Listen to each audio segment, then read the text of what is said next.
The former Indian President Pranab Mukherjee is scheduled to address the workers of the RSS tomorrow. A big fight has erupted as a result, with some leaders of Mukherjee's former party, the Congress, advising him to boycott the event. And now a top RSS official has said that the people who are opposing Mr. Mukherjee's participation in the event are unaware of the Indian culture of dialogue.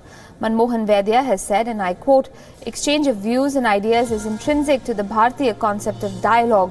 Why then this undemocratic opposition to the exchange of ideas?" End quote. Remember, the former Indian President Pranab Mukherjee belongs to the Congress party. He is considered a stalwart of Indian politics. He was, of course, the president of the second term under the rival party, that is the Bharatiya Janata Party. Now, the BJP's ideologue, RSS, has invited Mr. Mukherjee to make a speech at an event. It's created a bit of a row. Let's go across to WION's political editor, Kartikeya Sharma, for more on this story. Kartikeya, has the Congress perhaps lost the opportunity to come across as the more, let's say, the bigger brother in this, in allowing Mr. Mukherjee to do as he pleases? I think it's a bit of a tactical mistake. I see it that somehow Congress leaders, in order to please Rahul Gandhi, because he has been very vociferous in his attack against RSS, they have shot off a letter to Pranab Mukherjee. But there are three things to it. Either your argument should be very intellectually brilliant, that this is not part and parcel of Indian cultural tradition, but Samvad has always been part and parcel of the Indian cultural tradition, whereby people from different viewpoints have discussed, like for example, whether God exists or not.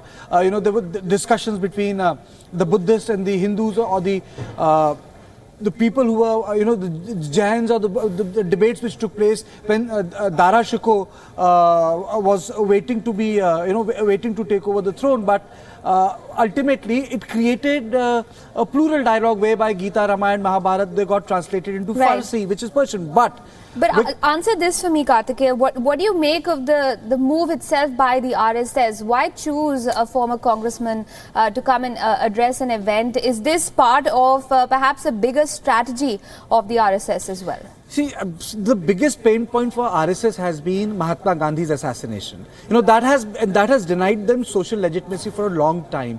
It is for this reason that after the 2014 victory, RSS has created their idea platforms in a number of places, because they were denied entry there. They felt that despite being electorally there, despite having a government when Vajpayee was Prime Minister, they were not given access to cultural and intellectual forums. So there was a great grouse there.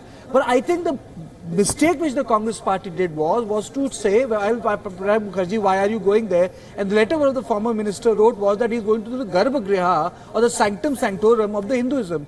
If someone would have said, well, ultimately RSS only requires a Congress stalwart to gain wisdom, or RSS ultimately ends up borrowing intellectuals from the Congress party, it would have stopped RSS in its track, because attempt of the RSS in context of an intellectual outreach is not a new one. It does not start with Pranab Mukherjee. It will not end with Pranab Mukherjee. It just shows that you have a couple of tiny tot intellectuals in Congress masquerading as, big intellectuals. But ultimately, it helps RSS. The more intolerant campaign was done by Bharatiya Janata Party when they said Congress Mukt Bharat. Instead of using it politically, I think they have completely given this debate to the BJP. Right, and it seems at this point in time it is basically a scuffle between both parties to sort of wrest momentum, given the elections this year and of course the general election next year. So perhaps the Congress has missed an opportunity here. We leave it at that, Kartikeya. Thank you for joining us with that perspective. We'll of course keep track of that story of Mr. Mukherjee, of course, addressing an RSS event.